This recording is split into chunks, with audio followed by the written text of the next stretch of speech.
అందరికీ నమస్తే, శ్రీరామనవమి శుభాకాంక్షలు. ఒకసారి వందే మాతరం, వందే మాతరం, వందే మాతరం, భారత్ మాతాకి, భారత్ మాతాకి, భారత్ మాతాకి, జై శ్రీరామ్, జై శ్రీరామ్, జై శ్రీరామ్. నా పేరు నవత. నేను ఒక ఆర్ వాయిస్ అనే ఒక యూట్యూబ్ ఛానల్ రన్ చేస్తున్నాను. నేను ఒక 7 years శాటిలైట్ ఛానల్స్లో వర్క్ చేశాను. వర్క్ చేసిన తర్వాత ఎవరికైనా ఏ ఫీల్డ్లోకైనా వచ్చినప్పుడు సాటిస్ఫాక్షన్ కావాలి. సో నాకు అక్కడ దొరకలేదు నేను వచ్చిన సాటిస్ఫాక్షన్. ఏం చేయాలి అనుకున్నప్పుడు మనం చిన్న సంస్థలో పనిచేస్తున్నామా పెద్ద సంస్థలో పనిచేస్తున్నామా అనేది ముఖ్యం కాదు, మనం ధర్మబద్ధంగా పనిచేస్తున్నామా లేదా అనేది మాత్రమే ముఖ్యం. అలా దానికోసం ఆ కాజ్ కోసం నేను యూట్యూబ్ ఛానల్ని స్టార్ట్ చేశాను. చేసి 1.5 years 2 years అవుతుంది. ఎప్పుడైతే అయోధ్యలో రాముల వారి విగ్రహ ప్రతిష్ఠ జరిగిందో అదే రోజు ఇక్కడ హైదరాబాద్లో ఉన్న శాస్త్రిపురం అనే ఒక ఆలయంలో, రాములవారి ఆలయంలో ఆర్ వాయిస్ అనే ఛానల్ని స్టార్ట్ చేశాను. Raise your voice Rama voice మా ఛానల్కి సంబంధించి. అంటే ధర్మబద్ధంగా ధర్మం వైపు నిలబడాలి ఏం జరిగినా కూడా. ఎందుకు అంటే మనకు కష్టం వచ్చినా సుఖం వచ్చినా లేకపోతే ఆనందంలోనైనా బాధలోనైనా తలుచుకునేది రాముణ్ణే. ముక్కోటి దేవతలు ఉన్నా కూడా ప్రతి ఇంట్లో ప్రతిరోజు ఏదో ఒక రూపంలో పిలవబడే పేరు, తలవబడే పేరు రాముడే. ఎందుకు అంటే ఆయన అంత ధర్మబద్ధంగా ఉన్నాడు.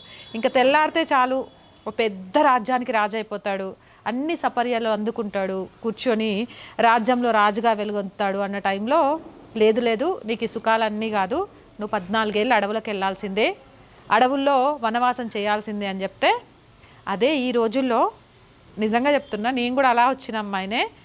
ఓ డ్రెస్ కొని ఇస్తాను అమ్మా నాన్న చెప్పి, బిడ్డ డబ్బులు తక్కువైనాయి 4 రోజులు ఆగండి అంటే షెల్ అట్లా ఎట్లా చేస్తావు? నేను నా ఫ్రెండ్స్తో చెప్పినా నా ఇజ్జత్ పోతుంది, రేపు ఏం వేసుకెళ్ళాలి, ఎంత గొడవ చేస్తాం మనం. పరిస్థితుల్ని కొంచెం కూడా అర్థం చేసుకో.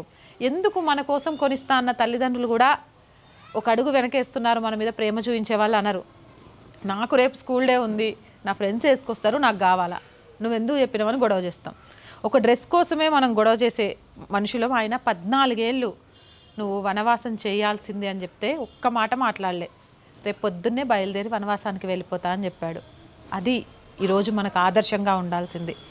తల్లిదండ్రులు మన మీద ఎంత ప్రేమ చూపిస్తారు అనంటే, ఒక అమ్మాయిగా ఉన్నప్పుడు ఒక అబ్బాయిగా ఉన్నప్పుడు వాళ్ళ గురించి వాళ్ళు ఆలోచించుకుంటారు, భార్యాభర్తలుగా ఉన్నప్పుడు ప్రేమగా ఉంటారు. ఎప్పుడైతే తల్లిదండ్రులుగా మారుతారో ప్రేమను పంచడం మొదలు పెడతారు, తమ గురించి తాము పూర్తిగా మర్చిపోతారు. వాళ్ళు ఒక కొత్త డ్రెస్ కొనుక్కుంటున్నారా అవసరం లేదు, వాళ్ళ పెళ్లి రోజు చేసుకుంటున్నారా అవసరం లేదు, వాళ్ళ 3 పూటలు తింటున్నారా అవసరం లేదు, అసలు వాళ్ళు ఎలా బ్రతుకుతున్నారు అనేది కూడా పూర్తిగా మర్చిపోతారు. మన ఆనందంలో వాళ్ళ ఆనందం చూసుకుంటారు, మనం బాధపడితే అలా వాళ్ళు బాధపడతారు. అలాంటి తల్లిదండ్రులు మనకి ఏదైనా వద్దు చెయ్యొద్దు అని చెప్తున్నారు అంటే ఖచ్చితంగా అందులో ప్రేమ దాగొని ఉంటుంది, కానీ ఎలాంటి స్వార్థం ఉండదు. ఈ ప్రపంచంలో చెడ్డ బిడ్డలు ఉంటారు, చెడ్డ వ్యక్తులు ఉంటారు, చెడ్డ అన్నదమ్ములు ఉంటారు, చెడ్డ అక్క చెల్లెలు ఉంటారు, కానీ చెడ్డ పేరెంట్స్ ఉండరు. వాళ్ళ పిల్లల విషయంలో తల్లిదండ్రులు ఎప్పుడూ కూడా చెడ్డగా ఉండరు. పిల్లలకు మేలు చేయాలని బయటి వాళ్ళకు చెడ్డగా మారుతారేమో కానీ పిల్లల విషయంలో ఎప్పుడూ చెడుగా ఆలోచించరు, ప్రవర్తించరు. అది మన ధర్మంలోని గొప్పతనం. ఆ తల్లిదండ్రులను అర్థం చేసుకోవాలి. రామాయణం నుంచి మనం ముందు నేర్చుకోవాల్సింది అదే. ఓర్పు, సహనం, త్యాగం, క్రమశిక్షణ, ధర్మబద్ధంగా బ్రతకడం, ఇవి చాలా చాలా అనుకరించాల్సిన అంశాలు. ముఖ్యంగా ఆడపిల్లలు. సీతాదేవి భూమిలో దొరికింది. తను పుట్టిన దగ్గర నుంచి ఎంత సుఖపడ్డదో తెలియదు కానీ ఎన్నో కష్టాలను అనుభవించింది చెప్పగలను. వనవాసానికి వెళ్ళాల్సింది రాముడే, సీతాదేవి వనవాసానికి వెళ్ళాలని లేదు, తండ్రి కూడా కోరుకోలేదు, రాముడు తండ్రి కూడా కోరుకోలేదు.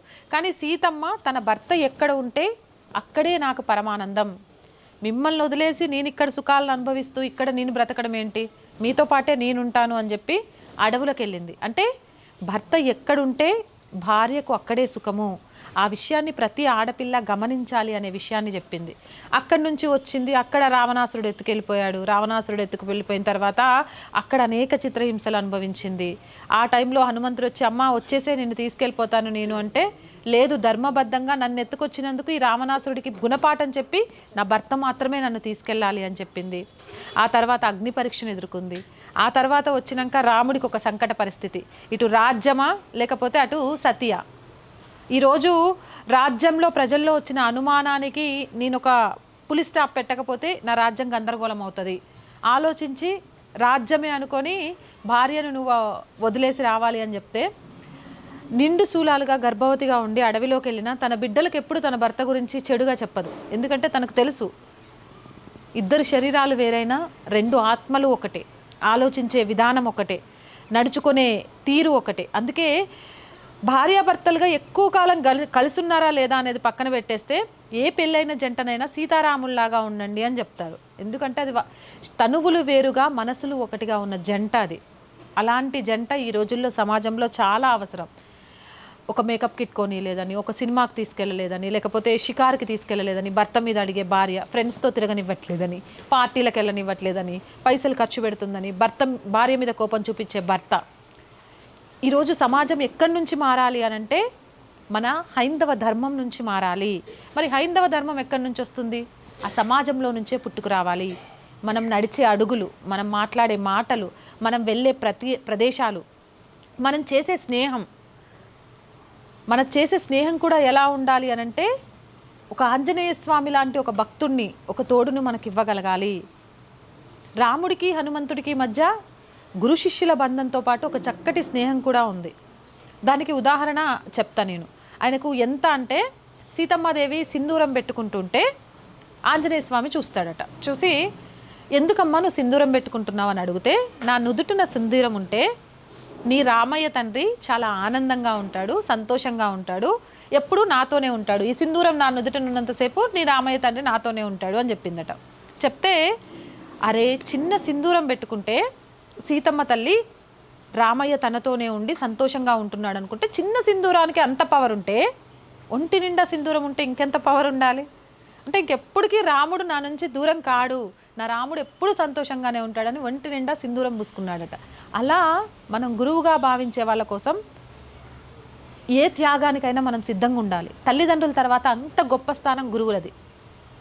అమ్మా నాన్న మనను ఒక శిలగా వాళ్ళకి అప్పచెప్తే దాన్ని ఒక శిల్పంలాగా చెక్కి సమాజానికి ఉపయోగపడడానికి మనల్ని గురువులు పంపిస్తూ ఉంటారు. వాళ్ళు అక్కడే నిల్చొని ఉంటారు. 10 సంవత్సరాలు కానీ 15 సంవత్సరాలు కానీ మీ బ్యాచ్ వెళ్తుంది, ఇంకో బ్యాచ్ వస్తుంది, ఆ బ్యాచ్ వెళ్తుంది, ఇంకో బ్యాచ్ వస్తుంది. వాళ్ళు ఉపాధ్యాయులుగా ఇక్కడ నిలబడే ఉంటారు. అలాంటి ఎన్నో శిల్పాలను తయారు చేసి సమాజానికి పంపిస్తారు. కానీ ఆ సమాజంలో మీరు ఏం చేస్తున్నారు, మీరు ఎంత మంచి చేస్తున్నారు, మీరు నలుగురికి ఏ విధంగా సహాయం చేస్తున్నారు. నేను కృష్ణ సార్ అని నాకు చిన్నప్పుడు 7th క్లాస్ వరకు నేను ఖమ్మంలో చదువుకున్నప్పుడు నాకు చదువు చెప్పారు ఆయన. ఆ తర్వాత ఆయన నేను ఎప్పుడు కలుసుకోలేదు, కానీ ఆయన నాకు చాలా నేర్పించారు. నాకు ఎక్కువ డౌట్స్ ఉండేవి, క్లాస్లో అందరికంటే ఎక్కువ డౌట్స్ అడుగుతూ ఉండేదాన్ని. ఆయన ప్రిన్సిపల్ అయినా కూడా ఏ మాత్రం చిరాకు పడకుండా మాకు సైన్స్ చెప్పేవాడు ప్రిన్సిపల్. ఆయన్ని కలుసుకోవడానికి నేను చాలా ప్రయత్నం చేశాను. ఖమ్మం నుంచి వాళ్ళు వెళ్ళిపోయారు, ఎక్కడుంటున్నారో తెలియదని. ఒకరోజు అనుకోకుండా నా నెంబర్కి ఒక కాల్ వచ్చింది. కాల్ లిఫ్ట్ చేసి మాట్లాడితే, నా గొంతు గుర్తుపట్టావా అమ్మ అన్నారు. అంటే ఆయన ఏజ్ అయిపోయింది, ఇప్పుడు 60+, ఎక్కడో విన్న గొంతులాగుంది కానీ నాకు తెలియలేదు. సార్ గుర్తుపట్టలేకపోతున్నాను అండి అంటే, నేనమ్మ మీ కృష్ణ సార్ని అని మాట్లాడారు. అసలు నేను చాలా స్టన్ అయిపోయాను. నేను ఈయన కోసం చాలా వెతకడానికి ట్రై చేశాను. నా ఫ్రెండ్స్ని అడిగాను, ఖమ్మంలో వాళ్ళు ఉన్న ఇంటి దగ్గరికి వెళ్ళాను, మా స్కూల్ దగ్గరికి వెళ్ళాను, అమ్మేశారు. నేను వారిని పలకరించిన తర్వాత, సార్ నాకు చాలా ఆనందంగా ఉంది, నేను మిమ్మల్ని కలుసుకోవాలనుకున్నాను, కానీ మీకు నా నెంబర్ ఎలా తెలిసింది సార్ అంటే, నువ్వు నన్ను కలుసుకోవడానికి ప్రయత్నం చేసావో లేదో కానీ పలానా నవత పలానా స్కూల్లో చదివింది అని ఒకసారి నువ్వు చెప్తే నేను చాలా గర్వంగా సంతోషంగా ఫీల్ అయ్యా. ఆ వీడియో తీసుకెళ్ళి మా బజార్లో ఉన్న వాళ్ళందరికీ చూపించా. నాకు పిల్లలు లేరు, అక్కడ ఉన్న వాళ్ళందరికీ నా కూతురు అని చెప్పాను. అంటే మనం ఏదైనా సాధిస్తే మన తల్లిదండ్రులు ఎంత గర్వపడతారో అంతకంటే ఎక్కువ ఉపాధ్యాయులు గర్వపడతారు. నా నుంచి వచ్చిన మేము నేర్పించిన చదువు సంస్కారం నుంచి ఒక గొప్ప వ్యక్తులు తయారయ్యారు అని ఉప్పొంగిపోతారు. కాబట్టి అలాంటి గురువులకు కూడా మనం ఎప్పుడూ రుణపడి ఉండాలి. అది మన రామాయణం నేర్పిస్తుంది. రామాయణం నుంచి ప్రతి అంశము కూడా ఆనందమే, ప్రతి విషయం కూడా నేర్చుకోదగిందే. అందులో అనవసరమైనది అంటూ ఏది ఉండదు. అందుకే ఎవరిని ఎవరితో పోల్చాలన్నా కింద పడంగానే, లేకపోతే ఏదైనా చెడు మాట విన్నామనుకో, అయ్యో రామ అట్లా జరిగిందా అంటాం. లేదా ఎవరైనా కాలం చేశారనుకో రామ రామ అంటాం. ముసలి వయసుకు రాగానే కృష్ణారామ అనుకుంటూ బ్రతికేయాలి అంటాం. భార్యాభర్తలు సీతారాముల్లాగా బ్రతకాలి అంటాం. కొడుకునైతే రాముల్లాగా పెరగాలి అంటాం. అంటే ఆ రాముడు లేకుండా మన జీవనమే లేదు, మన జీవితమే లేదు. అంత గొప్ప దాంట్లో నుంచి ఈరోజు నేను మీ నుంచి కోరుకునేది, రాముడిలో ఉన్న ధైర్యం మీకు రావాలి, రాముడిలో ఉన్న సద్గుణాలన్నీ రావాలి, మంచి చెడు తెలుసుకోగలగాలి. వాలి సుగ్రీవుల యుద్ధం విషయంలో చెట్టు చాటు నుంచి రాముడు యుద్ధం చేశాడు, అది చాలామందికి తప్పు. కానీ మంచిని గెలవాలి అన్నప్పుడు కొన్నిసార్లు మనం కూడా అటువైపు అడుగు వేయాలి. మనం వేసే అడుగు ఎటేస్తున్నామన్నది కాదు, ధర్మాన్ని గెలిపించడానికి వేస్తున్నామా లేదా, ఎండ్ ఆఫ్ ది డే ధర్మం గెలుస్తుందా లేదా అనే దానికే ఉండాలి. పక్షికి ఉడతకి మనకు సహాయం చేసిన దేన్ని మర్చిపోకూడదు, ప్రతిదాన్ని గౌరవించాలి. అందుకే చూడండి, మన సనాతన హైందవ ధర్మంలో చెట్టుకు పుట్టకు కూడా పూజ చేస్తాం. ఎందుకంటే అవన్నీ ప్రకృతి మన జీవితంలో మమేకమై ఉంది అని చెప్పడం. ఇది రామాయణంలోనే ఆ రోజు చెప్పబడ్డది. ఇంకో విషయం చెప్పనా, ఏ మతంలో లేని గొప్పతనం సనాతన హైందవ ధర్మంలో ఉంది. ఆ గొప్పతనం ఏంటో మీకు ఎవరికైనా తెలుసా? ఎవరికైనా నేను చెప్పనా? అన్ని మతాలలో దేవుళ్ళు ఉంటారు, కానీ దేవతలు ఉండరు. దేవతలుగా ఆడపిల్లల్ని పూజించే ఏకైక మతం, ధర్మం సనాతన హైందవ ధర్మం. ఇంకా ఏ మతంలో మీరు డిక్షనరీలు లేకపోతే వాళ్ళ గ్రంథాలు అన్నీ తిరిగేయండి, దేవతలు అనేవాళ్ళు ఉండరు. దేవతలుగా ఆడపిల్లని చూసే ఏకైక సంస్కృతి మన సనాతన హైందవ ధర్మం. సీతమ్మ అంటాం, రాధమ్మ అంటాం. మనం ఎవరినైనా పిల్లల్ని పిలిచేటప్పుడు పెద్దవాళ్ళు అయితే చూడండి, ఇప్పుడు జనరేషన్లో హాయ్ బాయ్లు వచ్చినాయి కాబట్టి, కానీ మన అమ్మమ్మలు మన పెద్దమ్మలు ఆ టైంలో కూడా మనల్ని ఎవరైనా పిలవాలంటే అమ్మ, చిన్ని అంటే అది వాళ్ళు మనకు ఫస్ట్ నుంచి వస్తున్న ఆచారాల ప్రకారం. అంటే అంత గొప్ప సంస్కృతిని ఈరోజు ఆడపిల్లలు ఏంటి అని అంటే చాలా వరకు నేను చూస్తున్నాను, చెప్పొచ్చో లేదో నాకు తెలియదు, 8th క్లాసు 9th క్లాస్ పిల్లల్ని కూడా నేను ప్రేమ అనే పేరుతో చూస్తున్నాను. అంటే అసలు అప్పుడు మీకు ఏం తెలుస్తుంది? తల్లిదండ్రులు చూపించే ప్రేమ ముందు ఈ ప్రేమ మీకు ఎందుకు గొప్పగా కనిపిస్తుందో నాకు తెలియట్లేదు. కానీ అది ఎవరైనా ప్రేమ అనేది అమ్మా నాన్న చూపించేది మాత్రమే, మిగిలిందంతా ఆకర్షణ, ఆ వయసులో వచ్చే ఒక ఆలోచన తప్ప అది మీ జీవితం కాదు. అటువైపు అడుగు వేసి బాగుపడ్డ వాళ్ళు చరిత్రలో లేరు. మీకు ఒక డ్రెస్ కొనాలంటేనే 100 సార్లు ఆలోచిస్తారే, మిమ్మల్ని ఒక స్కూల్లో చేర్పించాలంటేనే 1000 సార్లు ఆలోచిస్తారే, మీరు పరీక్షలకు వెళుతుంటే మీతో పాటు మెలుకుతూ ఉంటారు. వాళ్ళకు మీకు ఎలాంటి జీవితాన్ని ఇవ్వాలో తెలీదా?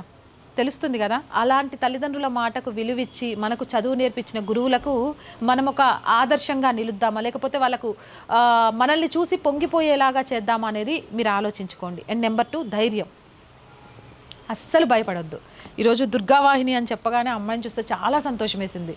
మన ప్రతి దేవీ దేవతలు, సీతమ్మ కూడా ఎంత శాంతంగా ఉండాలో నేర్పించడంతో పాటు, రావణాసురుడు నీకు ఈ బంగారు కోట మొత్తం ఇచ్చేస్తాను, నిన్ను రాణిని చేసుకుంటాను అంటే పక్కనే ఉన్న గడ్డిపరక దించి చూయించి ఊది, నువ్వు ఇచ్చేదంతా ఈ గడ్డపరకతో సమానం, నా రాముడు ఏమనుకుంటున్నావు, నేను హనుమంతుడితో కూడా వెళ్ళను, నా రాముడు వచ్చి నన్ను పట్టుకొచ్చినందుకు నీ అంతం చూస్తే తప్ప మళ్ళీ నేను తిరిగి వెళ్ళను అని చెప్తుంది. అంటే అంతే ధైర్యవంతురాలు. ఎంత ధైర్యంగా ఉండగలిగేది అని అంటే, తన చుట్టూ ఎవ్వరూ లేరు, రాక్షసమూకే ఉంది, తను ఒంటరిగా ఉంది అని తెలిసినా కూడా ఆ ఒంటరిగా తనను తను కాపాడుకునేంత ధైర్యవంతురాలు. ప్రతి ఆడపిల్ల అంతే ధైర్యంగా ఉండాలి. చిన్న సమస్య రాగానే బాధపడిపోవడం, ఏడవడం, వెనక్కి వెళ్ళిపోవడం, లేకపోతే ఇక అక్కడి నుంచి క్విట్ అవ్వాలనుకోవడం. మనం సమస్యలతో ఎంత పోరాడితే అంత గెలుస్తాం. సక్సెస్ అనేది ఈజీగా వస్తే అది సంతోషాన్ని ఇవ్వదు. కష్టపడి సాధించుకున్న సక్సెస్లో ఉన్న సంతోషం ఇంకెక్కడా ఉండదు. పడ్డోడు ఎప్పుడు చెడ్డోడు కాదు. కానీ ఈ విషయంలో మీరు గుర్తుపెట్టుకోండి, ఓడిపోవచ్చు, పడిపోవచ్చు, లేదా పనికి రాకుండా పోవచ్చు, కానీ దిగజారిపోకండి. ఏ సమయంలో కూడా దిగజారకండి, దిగజారే పరిస్థితిని తీసుకొచ్చుకోకండి. అలాంటి పరిస్థితి వస్తే దాన్ని ఎలా అధిగమించగలగాలి, దాని నుంచి ఎలా ముందుకెళ్ళాలి అనేది నేర్చుకోండి. ఎవడో ఒకడు మనతో మాట్లాడడానికి భయపడే స్థితిలో మనం ఉండాలి. వాడు మాట్లాడుతుంటే మనం భయపడి పారిపోయే స్థితిలో కాదు, లేదా భయపడి ప్రాణాలు తీసుకునే స్థితిలో కాదు. అర్ధరాత్రి ఆడపిల్ల నడి రోడ్డు మీద నిలిచినప్పుడే స్వతంత్రం అని ఎందుకు చెప్పారో తెలుసా? ఆడపిల్లలు ధైర్యంగా ఉంటేనే ఈ దేశం భద్రంగా ఉంటుందని ఆనాటి మహానుభావులకు తెలుసు. కాబట్టి ఒక అబ్బాయి సంస్కారవంతుడు కాకుండా ఏం కాదు, కానీ ఒక అమ్మాయి సంస్కారవంతురాలు కాకపోతే ఆ కుటుంబం నాశనం అయిపోతుంది, ఆ సమాజం నాశనం అయిపోతుంది. కుటుంబం సమాజం చక్కగా లేనప్పుడు ఆ దేశం కూడా నాశనం అయిపోతుంది. కాబట్టి ఇంట్లో అత్యంత సంస్కారవంతంగా ఉండాల్సింది అమ్మాయి నుంచి అమ్మగా మారుతుంది. కాబట్టి మొక్కైగా ఉన్నప్పుడే మీరంతా ఇవన్నీ నేర్చుకుంటే మానైనాక మీరిచ్చే ఫలాలు ఎంతోమందికి కడుపు నింపుతాయి, ఈ దేశాన్ని సుభిక్షంగా ఉంచుతాయి. రాణి రుద్రమాదేవి, ఝాన్సీ లక్ష్మీబాయి, అహల్యాబాయి హోల్కర్, సునీతా విలియమ్స్, వీళ్ళంతా మీకు ఆదర్శం కావాలి. మన లక్ష్యం ఆకాశాన్ని తాకేలాగా ఉండాలి. అర్జునుడికి గనక బాణాన్ని వదలమని చెప్పినప్పుడు నాకు పిట్ట కన్ను మాత్రమే కనబడుతోందని ఎలా చెప్తాడో అలానే మీరంతా కూడా మీ లక్ష్యం వైపు గురిపెట్టండి. మీ లక్ష్యం గట్టిగా ఉంటే ఖచ్చితంగా దానికి సహాయం దొరుకుతుంది. అది సాధించడానికి మనకు ఒక దారి దొరుకుతుంది. దానికి నేనే నిదర్శనం. నేను ఎండ్ ఆఫ్ ది డే ఛానల్లో మానేసి బయటకు వచ్చినప్పుడు నా శాలరీ 80,000. అందరూ నన్ను ఒక పిచ్చిదానిలాగా చూశారు. నీకేమన్నా పిచ్చా, జీరో నుంచి ఒక ఛానల్ స్టార్ట్ చేస్తున్నావు, నువ్వే ఒకరికి జీతం ఇవ్వాలి, మీ దగ్గర ఏముందని, ఏం చేస్తావు అసలు, అంత మంచి జీతము, వెహికల్ పిక్ చేసుకునేది, డ్రాప్ చేసేది నన్ను ఇంటి దగ్గర. నేను ఒక ఛానల్స్లో అయితే హెడ్గా కూడా వర్క్ చేశాను. అవన్నీ వదిలిపెట్టుకొని ఏంటి ఇది అని అంటే, అవన్నిటి కోసం నేను రావాలి అనుకుంటే ఏదైనా పని చేయొచ్చు. కానీ నేను నిజాలను నిర్భయంగా చెప్పడం కోసం ఇందులోకి వచ్చినప్పుడు నాకు ఆ హ్యాపీనెస్ ఇవ్వలేదు. కానీ నా హ్యాపీనెస్ని నేను వెతుక్కోవడానికి పోతున్నప్పుడు నాకు తెలుసు నేను వెళ్ళేది అంత ఈజీ దారి కాదు. ఆ దారిలో నా మీద నిందలు రావచ్చు, నా మీద మాటలు రావచ్చు, నాకు సహాయము దొరకకపోవచ్చు, నా వాళ్ళు కూడా నాకు దూరం అవ్వచ్చు అని. కానీ నువ్వు ధర్మం వైపు నిలబడ్డప్పుడు, రాముడు ధర్మం వైపు నిలబడ్డాడు కాబట్టే వానర సేన సముద్రం మీద వంతెన కట్టగలిగింది. ఈరోజు నేను ఆ ధర్మం వైపు నిలబడ్డాను కాబట్టి మా సబ్స్క్రైబర్స్ నన్ను ఆదుకుంటూ, నాకు అవసరం అంటే నిలబడుతూ, నాకేదైనా బెదిరింపు కాల్ వచ్చిందంటే వాళ్లకు చుక్కలు చూపిస్తారు ఫోన్ చేసి. అలా ప్రతి అమ్మాయి ఎదగాలి. మీ లక్ష్యం ఏంటి అనేది మీరు తెలుసుకోవాలి. లక్ష్యం కోసం మాత్రమే పని చేయాలి. ఆ లక్ష్యం కోసం పనిచేస్తూ బీటెక్ చదివినా, ఎంటెక్ చదివినా, లేకపోతే అంతరిక్షంలోకి వెళ్ళినా ఇంట్లో అంట్లు కడగడం, అమ్మకు సహాయం చేయడం, బొట్టు పెట్టుకోవడం, కాళ్ళకు పసుపు పెట్టుకోవడం, ఇంట్లో పూజ చేయడం మర్చిపోకూడదు. అరే నేను ఒక పోలీస్ ఆఫీసర్ని, పొద్దున్న నుంచి సాయంత్రం దాకా దొంగల్ని పట్టుకోవడానికి తిరుగుతుంటా, ఇంటికి వచ్చి పోరికి పాలు ఇవ్వాలంటే అది నీ ధర్మం. నువ్వు ఇవన్నీ చేసినా చేయకున్నా సమాజంలో నీ ప్లేస్లో ఇంకొకళ్ళు వస్తారు. కానీ నీ బిడ్డకు తల్లిగా పాలు నువ్వు మాత్రమే ఇవ్వాలి.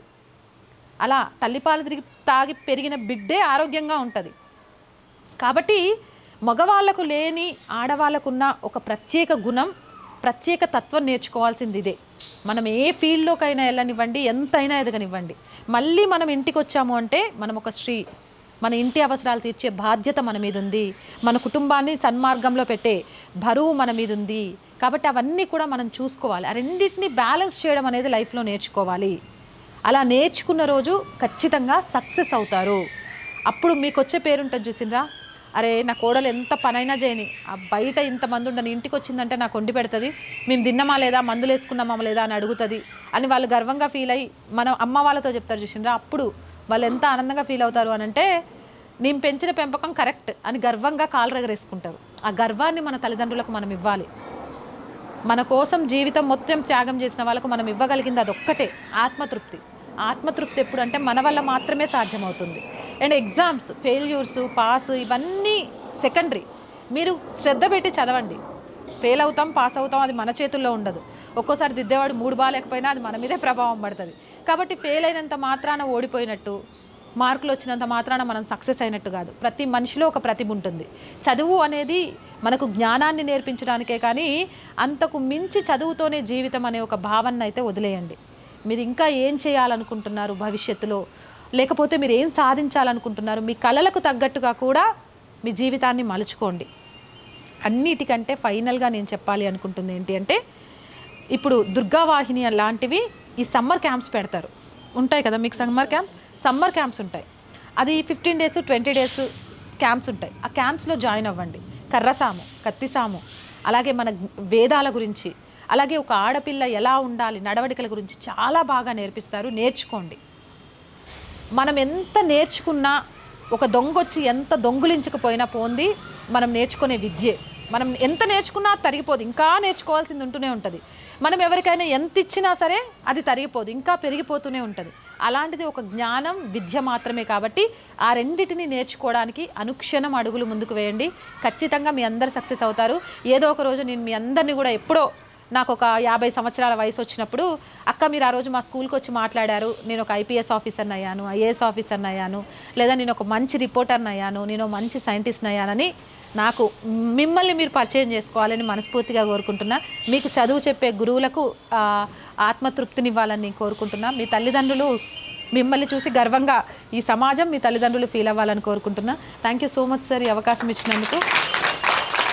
మళ్ళీ ఒక్కసారి భారత్ మాతా की भारत माता की भारत माता की वंदे मातरम वंदे मातरम वंदे मातरम जय श्री राम जय श्री राम जय श्री राम जय श्री राम।